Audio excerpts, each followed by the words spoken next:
Welcome back to Another Thing. We want to continue our conversation on the heroin epidemic and introduce you to two people who have been personally affected by the epidemic. Jordan Tuchol is founder of the Christopher Robert Foundation, and also John Brogan is Senior Vice President of Care Coordination, Aon Global Health. Thank you so much both for being here. John, I want to start with you. Could you tell your personal story a little bit?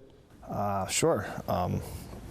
Just another typical addict who struggled with that brokenness. How did you become addicted? Just low self-esteem, long time, and I finally arrived on something that treated what was wrong with me. And it was heroin, or did you start by taking another drug? Alcohol. Started with alcohol, and it advanced up the scale. Pills, Roxicet, opiates, and then when that ran out, ended up heroin intravenous. And how did you beat it? 12 steps. Change in life, complete change in life. How did you get to the point where you wanted to beat it?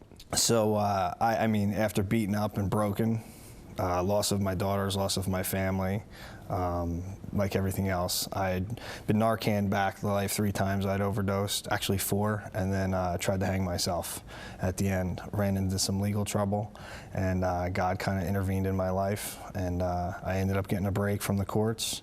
Ended up in the Salvation Army Trenton and met some men there that had some hope, and kind of showed me a new way of life.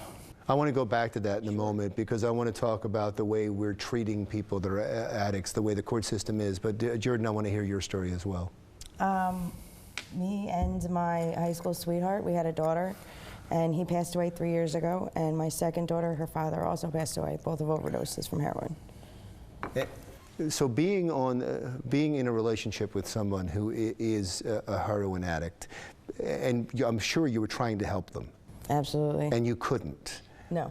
I don't understand. It must be so frustrating for you. What is that? What's that like to be through that? It's almost like that it's affecting. It's definitely affecting you and your family. Absolutely. But it's not.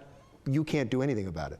No, it drives you crazy. It feels like you're going through the sickness with them, but you can't help it. You can't stop it. You can't slow it down. You can't fix it. And that's your loved one. You don't want them to be in pain. You don't want them to be sick. But the only thing you can do is hope and pray and try and get them the best treatment if they'll take it. And twice, do you think to yourself, how did this happen to me twice? Absolutely. Absolutely. But the only way that I can fit it into my life is it happened for a reason. I wouldn't be doing what I'm doing. You know, I just finished schooling to be a substance abuse counselor. I work at a rehab facility, and starting the foundation, this is why this happened. And talk about the foundation real quickly, and I'll get back to John. What is the foundation? What is it? The Christopher Robert Foundation. Christopher Robert was my older daughter's father. He passed away in 2012, and after he passed away, basically we decided to start a foundation to assist addicts, and we work with Hope Sheds Light out of Ocean County, great foundation, and receiving treatment, trying to get them in treatment, raising funds for treatment, and also starting groups for the survivors of parents who have overdosed, loved ones who've overdosed, for the children. I love, and I know everybody loves, people that take tragedy and can turn them into something positive. John, you've done the same thing. How did you do that? What are you doing? I started as an intern for Pathways to Serenity, and what I figured out was that there was this backlog of guys sitting in jail that need treatment. They're suffering from an internal condition, and the external circumstances of being incarcerated does not treat what's wrong with them. It actually makes it worse, because the very thing that was treating them is now taken away, and they're left with their self. So I was able to figure out a system where we were able to get them out with the help of, you know, a bail company, and then the judges who saw that these guys were addicts repeatedly, and they were able to court stip them to the proper treatment centers, not the typical treatment centers that are into just holding people for 30 days and then kicking them back out, hoping they come back because they have a good insurance policy. Is there a huge flaw with the criminal justice system right now and the way we're dealing with addicts? With certain aspects, I can tell you there's some compassionate judges out there that are seeing through that, but on the whole, absolutely. I'm looking at you, and I'm thinking to myself, my God, I can't imagine you the way you were. right now, because you must think, oh my God, there, but for the grace of God. I wish that the people I had a relationship with could have done the same thing. But you must take this second chance and think to yourself, I can't screw up again. I don't even think like that. I wake up happy, free every single day. The power of the right program has the power to change people's lives completely. I thought people who were addicts for all their lives, that they never really break it. Is that? But you can also recover. You can also recover from this thing, and so can the whole family system.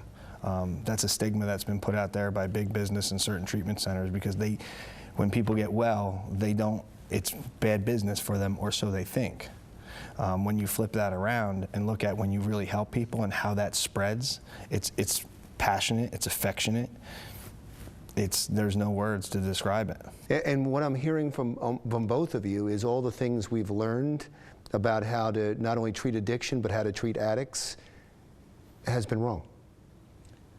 Not that it hasn't been wrong. It's been around since 1935. I think people just took it, some areas took it and twisted it, and I just thank God every day that I was found by the right people. The right program can make all the difference. And it's just a matter of finding it, making sure there's funding for it, and the person's willingness to want to change their life for the better. And you found this out too late. Unfortunately, yes. And you found this out just in time. Absolutely. So it's great to have you both here. Jordan, thank you so much. Thank you very much for having me. John, thanks a lot. Thank you, sir. He's going to be on the Today Show. Absolutely. So we'll be watching. Jordan Tuchol, who is the founder of the Christopher Robert Foundation, and John Brogan, Senior Vice President of Care Coordination at Aon Global Health. When we come back. So with 74% of all Americans saying they fear an imminent terrorist attack, how do communities like this one cope this holiday season?